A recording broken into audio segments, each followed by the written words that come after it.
ইনকিলাব মঞ্চের মুখপাত্র ও জুলাই অভ্যুত্থানের অন্যতম যোদ্ধা শহীদ শরীফ ওসমান হাদির মৃত্যুতে ভারতকে দায়ী করে প্রতিবাদের ঝড় উঠেছে। হাদির হত্যাকারীকে আশ্রয় দেওয়ার সন্দেহে ভারত সরকারের প্রতি নিন্দা জানাচ্ছে অনেকেই। এবার হাদির হত্যাকাণ্ডের সঙ্গে জড়িত থাকার অভিযোগ তুলে ভারত সরকারকে দায়ী করল তাদেরই দেশের লোকেরা। হাদি হত্যার ঘটনায় ভারত জড়িত অভিযোগ তুলে বিশ্বব্যাপী বড় ধরনের বিক্ষোভ করেছে মোদী সরকারের দমনপীড়ন ও প্রতিহিংসার শিকার শিখ সম্প্রদায়ের মানুষ।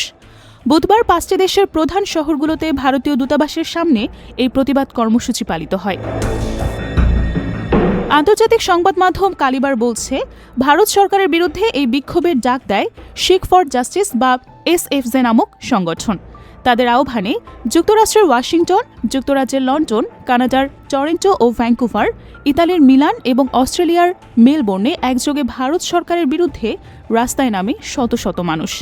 বিক্ষোভকারীদের অভিযোগ, বিক্ষোভে অংশ নেওয়া শিখ নেতারা অভিযোগ করেন তাদের নেতা হরদীপ সিং নিজ্জার এবং বাংলাদেশের জুলাই যোদ্ধা ওসমান হাদিকে হত্যার পেছনে ভারতের সরাসরি হাত রয়েছে। বিক্ষোভকারীদের দাবি, নিজ্জার এবং হাদি উভয়ই ভারতীয় আধিপত্যবাদের কঠোর বিরোধিতা করতেন, আর এ কারণেই তাদের সুপরিকল্পিতভাবে হত্যা করা হয়েছে। বিক্ষোভকারীরা ২০২৩ সালে কানাডার ব্রাম্পটনে হরদীপ সিং নিজ্জার হত্যাকাণ্ডের প্রসঙ্গটি পুনরায় সামনে নিয়ে আসেন। সে সময় নিজ্জার হত্যার ঘটনায় ভারতের গোয়েন্দা সংস্থাকে দায়ী করেছিল কানাডা সরকার, যার ফলে দুই দেশের কূটনৈতিক সম্পর্কে চরম অবনতি ঘটেছিল। শিখদের দাবি, হাদি হত্যাকাণ্ড একই ধরনের রাষ্ট্রীয় পৃষ্ঠপোষকতায় চালানো একটি টার্গেট কিলিং।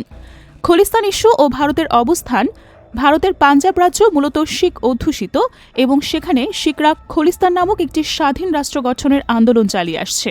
এই আন্দোলনের সঙ্গে যুক্ত নেতাদের উপর ভারত সরকারের কথিত দমন পীড়নের বিষয়টি বিশ্ববাসীকে জানানোই ছিল এই বিক্ষোভের মূল লক্ষ্য। এদিকে বাংলাদেশের ছাত্র জনতার বিপ্লবের পর ইনকিলাব মঞ্চের নেতৃত্বে ভারতীয় আধিপত্যবাদ বিরোধী আন্দোলনে সক্রিয় ছিলেন শহীদ শরীফ ওসমান হাদি। বিভিন্ন অনুষ্ঠানে বক্তব্য দিতে গিয়ে প্রকাশ্যেই ভারতের বিরুদ্ধে বক্তব্য দিয়েছেন তিনি, আর এ কারণেই তিনি টার্গেট কিলিংয়ের শিকার হয়েছেন বলে মনে করছেন অনেকেই। এমনকি তার দিকে গুলি চালানো অভিযুক্ত ফয়সাল ভারতে পালিয়ে গিয়ে নিরাপদে আশ্রয় পেয়েছে বলেও গুঞ্জন রয়েছে। ফলে বাংলাদেশে ভারতের বিরুদ্ধে নিন্দার ঝড় উঠেছে। এছাড়া হাদির মৃত্যু বাংলাদেশের পাশাপাশি আন্তর্জাতিক মহলেও ব্যাপক আলোচনার সৃষ্টি করেছে।